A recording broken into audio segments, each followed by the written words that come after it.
Hello friends, welcome to I exam B. I am Sushil Ragade, ex manager Reserve Bank of India. और ये जो query है, काफ़ी सारे ऑफिसर्स मुझे पूछ रहे हैं कि कैन अ प्राइवेट बैंकर, आप यहाँ पे प्राइवेट सेक्टर भी लिख सकते हैं, यानी कि officers working in a private sector bank get an age relaxation in RBI. ठीक है, क्योंकि जो नोटिफिकेशन है ना, उसका जो वर्डिंग है थोड़ा सा कन्फ्यूजिंग है।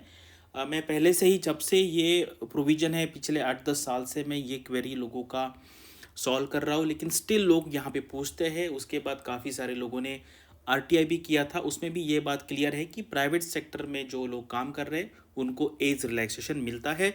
और ये एक्चुअली कैसे कैलकुलेट करते हैं वो भी हम इस वीडियो में देखेंगे। तो चलिए सबसे पहले देखते हैं कि एज रिलैक्सेशन के बारे में क्या प्रोविज़न है। अगर आप देखेंगे कि कोई भी मंथ में आरबीआई का नोटिफिकेशन आता है, जैसे मान लीजिए अगर मार्च में आता है, तो उसका जो एज का डेट होगा वो होगा 1 मार्च। अगर अप्रैल में आता है कभी भी, मतलब 1 अप्रैल से लेके लास्ट डेट तक अगर आता है, मान लीजिए 30 अप्रैल तक, तो भी डेट जो है वो फर्स्ट डेट होता है उस मंथ का। ठीक है, एज कैलकुलेशन के लिए ये है। मैक्सिमम एज कितना है यहाँ पर? 30 है। ठीक है, 30 है नॉर्मल कंडीशन में। लेकिन इसी में क्या किया है, एज रिलैक्सेशन के कुछ नॉर्म्स है। उसमें क्या लिखा है, for a candidates having experience as an officer in commercial bank. अगर उनको लिखना होता तो वो क्लियरली लिख लेते कि पब्लिक सेक्टर बैंक के ऑफिसर्स को ही मिलेगा। लोगों को क्या लगता है ये commercial bank in public sector, ऐसा नहीं है। ये कमर्शियल बैंक का क्लॉज है, वो financial institutions in commercial in public sector है। कमर्शियल बैंक मतलब एनी कमर्शियल बैंक। तो ये जानना यहाँ पर जरूरी। कुछ लोगों को क्या लगा था, commercial bank in public sector या फिर फाइनेंशियल इंस्टीट्यूट पब्लिक, ऐसा नहीं है। अदरवाइज वैसे लिखना था तो वो पब्लिक सेक्टर बैंक्स लिख देते थे, लेकिन ऐसा नहीं लिखा है। और ये जो बात है उन्होंने आरटीआई में क्लियर किया है। अब यहाँ पर क्या है, एज रिलैक्सेशन कैसे मिलता है, वहाँ पर प्रोबेशन पीरियड कंसिडर नहीं होता है। मैं आपको बताता हूँ। जैसे मान लीजिए कोई एसबीआई में है और उसको 35 मंथ्स का एक्सपीरियंस है, तो उसको कितना एज रिलैक्सेशन मिलेगा? उसको कुछ भी एज रिलैक्सेशन नहीं मिलेगा, ज़ीरो मिलेगा। क्यों? क्योंकि एसबीआई का 24 महीने का होता है प्रोबेशन पीरियड, उसको कंसिडर नहीं करते हैं। ये 24 महीने निकाल देंगे आप तो कितने महीने बचे? 11। तो 11 महीने का एज रिलैक्सेशन नहीं मिलता। क्या लिखा है? Number of completed years. 1 साल 1 महीना है तो 1 साल का एज रिलैक्सेशन मिलेगा। ये क्या हो गया? 11 महीने मतलब 0 years and 11 months। तो इसको, जिसको 35 मंथ्स का एक्सपीरियंस है, उसको 1 साल का भी एज रिलैक्सेशन नहीं मिलेगा। ये जानना बहुत ज़रूरी, इसलिए मैंने इसको डिटेल में एक्सप्लेन किया। तो आपको क्या चाहिए, ईयर्स कंप्लीट होने चाहिए। जैसे 12 महीने कंप्लीट हो गए तो 1 साल का मिलेगा, 15 को भी एक मिलेगा, 23 को भी एक ही मिलेगा, क्योंकि अब तक वो ईयर कंप्लीट नहीं हुआ है। कुछ लोग क्या करते हैं, जैसे 23 महीने का एक्सपीरियंस तो वो ऐड करके वो निकाल देंगे, ऐसा बिल्कुल नहीं करना है। जितने साल कंप्लीट होंगे, 1 साल 1 महीना, 1 साल 10 महीने, 1 साल 11 महीने, 1 साल का मिलेगा। जैसे ही आपके 2 साल कंप्लीट होते हैं तो 2 मिलेगा, 3 साल कंप्लीट करने के बाद 3 मिलेगा। तो इस तरीके से ये वर्कआउट होता है। बहुत ही सिंपल है, लेकिन क्या है, मतलब सब लोगों को ये समझ नहीं पाता है। तो इसलिए मैं बहुत बार मैंने ये एक्सप्लेन किया है। और जान लीजिए सारे बैंकों को मिलता है। मैं आपको आरटीआई का रिप्लाई दिखा देता हूँ। ये देखिए, यहाँ पर क्या क्वेरी पूछा था, does officers in commercial bank in private banks like ICICI bank is eligible for such as relaxation. किसके बारे में? इसके बारे में बात। ये subject to fulfilling all other eligibility terms and condition. यानी कि क्या, आपको 60% मार्क्स चाहिए, आपका बाकी, मतलब बाकी जो क्वालिफिकेशंस होते हैं उसमें वो बैठना चाहिए। ठीक है, अदरवाइज आईसीआईसीआई बैंक को मिलता है, क्लियरली लिखा है। और दूसरा भी आरटीआई रिप्लाई आपको दिखा देता हूँ। यहाँ पर क्या पूछा था, यहाँ पर ये जो आरटीआई में तो बहुत क्लियरली पूछा था कि आईडीबीआई बैंक के एलिजिबल है क्या, एचडीएफसी बैंक के एलिजिबल है क्या, सारस्वत बैंक के है क्या, सिटी बैंक के है क्या। लेकिन क्या है, आरबीआई, आपको पता है आरबीआई कोई भी रेगुलेटर है वो कभी भी, मतलब क्लियरली नहीं कहता यस और नो।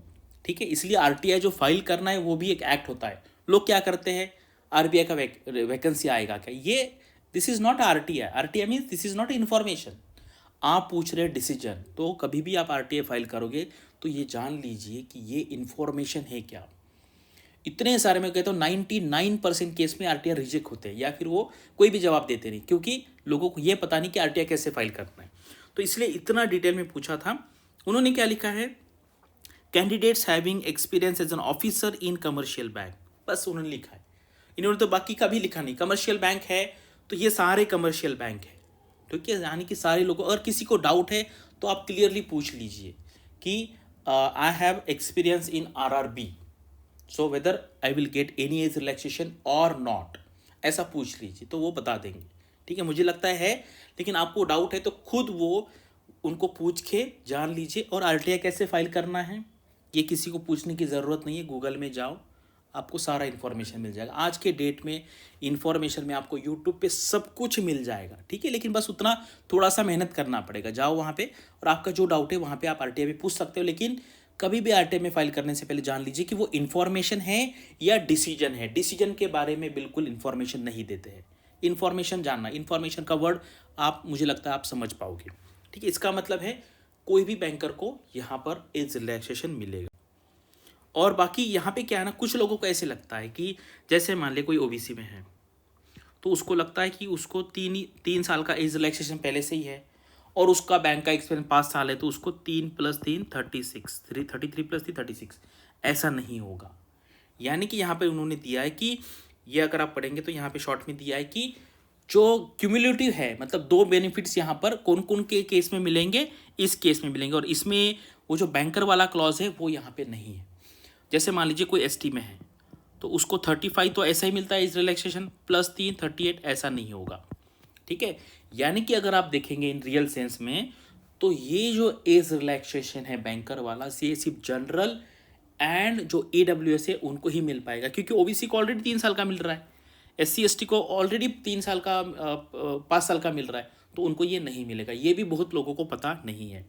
तो ये एज रिलैक्सेशन के बारे में मैंने आपके सारे डाउट्स क्लियर किए हैं, और मुझे पता है इतना डिटेल बोलने के बाद भी कुछ लोगों को और डाउट्स हो सकते हैं, तो आप वो डाउट कमेंट में पूछिए, मैं देखता हूँ वो वैलिड होंगे तो मैं उसका आंसर दे दूँ। तो इससे रिलेटेड मैक्सिमम क्वेरी आ गई है। अभी आपको क्या करना है, आरबीआई ग्रेड बी का एग्ज़ाम मई मंथ के एंड में है, यानी कि अभी आपके पास नियर अबाउट 80 डेज है प्रिपरेशन करने के लिए। तो कृपा करके आप क्या कीजिए, एग्ज़ाम का नोटिफिकेशन का वेट मत कीजिए, क्योंकि एग्ज़ाम का नोटिफिकेशन आता है 40 to 45 डेज़ बिफोर, और तब तक अगर आप 30 से 35 दिन वेस्ट करेंगे, ठीक है, तो फिर क्या बचेगा फिर बाद में। फिर आप पूछेंगे सर 2023 का नोटिफिकेशन कब आएगा। ऐसा बिल्कुल नहीं करना है, इस विशियस साइकिल में बिल्कुल नहीं पढ़ना है। फोकस करके आरबीआई का तैयारी करना। आज भी मैं कहता हूँ, आज भी 0 से स्टार्ट करेंगे आप तो आपका आरबीआई ग्रेड भी क्लियर हो सकता है। लेकिन मुझे पता है इतना करने के बाद भी लोग पूछेंगे नोटिफिकेशन कब आएगा। एग्ज़ाम का डेट बता दिया तो अभी आपको नोटिफिकेशन क्या करने का है। कुछ लोग पूछेंगे सर ये चेंज होगा क्या, वो चेंज होगा, अरे ये किसी को पता नहीं है। एंड एवरी ईयर मुझे लोग, अभी आपको पता नहीं है, मैं 10 साल से एग्ज़ाम को कैटर कर रहा हूँ, मेंटरिंग कर रहा हूँ। क्या आता है पता है आपको, एवरी ईयर। इस साल आरबीआई का नोटिफिकेशन नहीं आएगा, इस साल आरबीआई का नोटिफिकेशन नहीं आएगा, इस साल आरबीआई का नोटिफिकेशन एवरी ईयर होता है। एंड हज़ारों बच्चे उस चक्कर में पढ़ाई नहीं करते। किसका सिलेक्शन होता है उसको कुछ लेना देना नहीं है नोटिफिकेशन कब आएगा क्या आएगा। एक बार वो बस मेरे से कंफर्म कर लेते हैं कि एग्ज़ाम कब होगा, बस एक बार एग्ज़ाम कब हो गया आपको पता है तो आप उस पर लग जाइए। अभी तक मेरे 500 स्टूडेंट आरबीआई में ग्रेड बी जॉब पे ज्वाइन कर चुके हैं। तो आप ये मौका जो है बहुत अच्छा मौका है। मैंने आपको वैकेंसी भी बता दी है, 230 से 240 के बीच में वैकेंसी है सिर्फ आरबीआई ग्रेड बी जनरलिस्ट में। तो अच्छा से प्रिपरेशन कीजिए। और आपको जो लगता है अगर आपके कोई फ्रेंड्स है इस वजह से वो नहीं दे पा रहे हैं एग्ज़ाम, कि उनको लगता है एज चला गया, वो बैंक में काम कर रहे हैं, एज रिलैक्सेशन मिलेगा, तो उनको ये वीडियो आप सेंड कर सकते हैं। सो तब तक तो अभी आपको क्या करना है, सबसे पहला काम है प्रीवियस 6 ईयर के जो आरबीआई के क्वेश्चन पेपर्स है, प्रीवियस ईयर क्वेश्चन, उसका लिंक दे देता हूँ, वहाँ पे जाइए, 6 साल के क्वेश्चन पेपर सॉल्व कीजिए। फेज़ 1 के जीए सेक्शन छोड़ दीजिए, क्वांट इंग्लिश रीजनिंग का नॉलेज आपका टेस्ट कीजिए। मिनिमम अगर आपको एवरी ईयर में एवरी सेक्शन में अगर 25% से ज़्यादा मार्क मिलते हैं और ओवरऑल 40% से ज़्यादा मार्क मिलते हैं तो आप आराम से क्यूआरए निकाल लोगे। जीए पे फोकस कीजिए, ईएसआई एंड फाइनेंस का पढ़ाई कर लीजिए, यानी कि फेज़ 1 के बाद फिर आपका अच्छे से आप राइटिंग प्रैक्टिस कर पाओगे। तो इसका कैसे स्ट्रैटेजी रखना है उसके बारे में मैं डिटेल में वीडियो बनाऊंगा। तो अब तक के लिए thank you for watching this video and all the best for your studies and upcoming examinations.